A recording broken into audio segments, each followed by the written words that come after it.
Magandang Pasko po, maligayang Pasko po, mapagpalang Pasko po sa ating lahat. Sa ating pong pagdiriwang ng Pasko ng pagsilang ng ating Panginoong Hesukristo. Siyempre, tinatanong pa po ba yun kung masaya tayong lahat? Opo, masaya tayong lahat. Pero sana isipin natin na yung unang Pasko ay tigib, puno, lipos ng pagmamahal.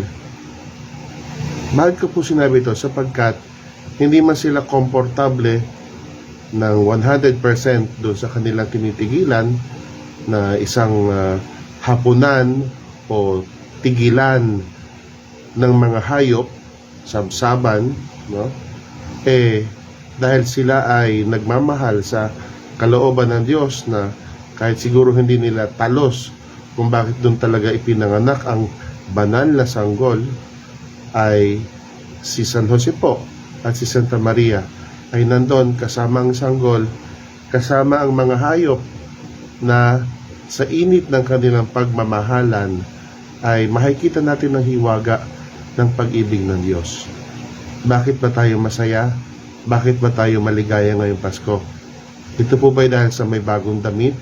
Ito po ba dahil sa may mga pagkain sa hapag?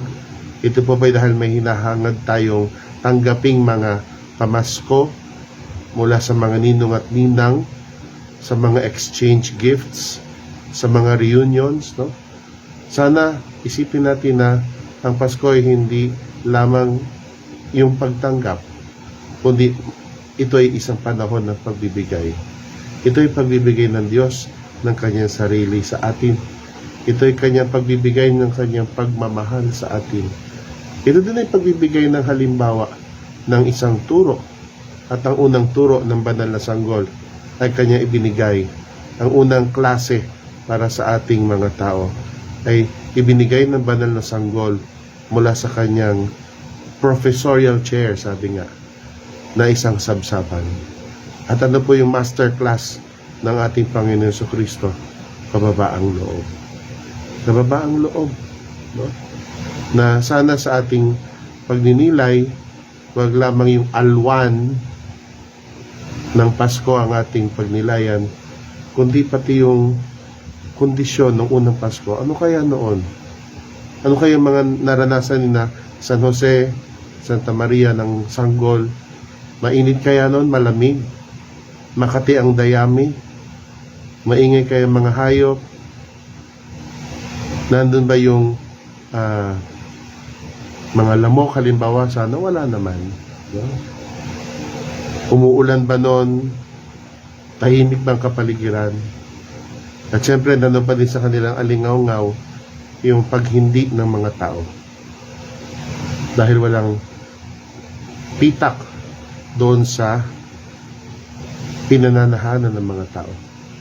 Panahon ng Pasko, panahon ng pagpapatuloy sa ating Panginoon.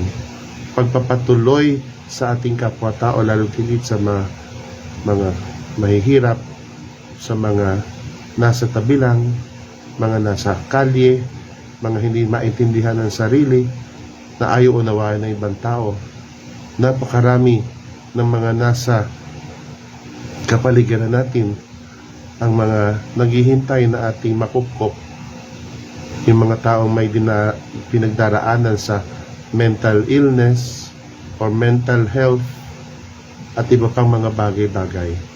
Marami tayong mga kababayan nalulungkot sa ibang bansa, pero dahil sa kanilang pagnanais na tumulong, may ahon ng kanilang pamilya, tinitiis nila lahat yun. Yung mga taong ang mga bahay na sira dahil dinemolish o dahil sa digmaan, yung mga taong sa unang pagkakataon, ito yung unang Pasko nila na talagang mamimiss nila isang kamag-anak na marahil sa kabilang buhay o di kaya hindi makapiling dahil kung nasaan man. Sana isipin din natin yung mga taong yun, upang ating pananaw sa Pasko hindi lamang umiinog sa ating sarili, hindi lamang pakabig, kundi ito ay katulad ng ginawa ni Jesus, na tayo ay dinadalaw ng Diyos upang tayo ay samahan. Pagpalain tayo ng Diyos.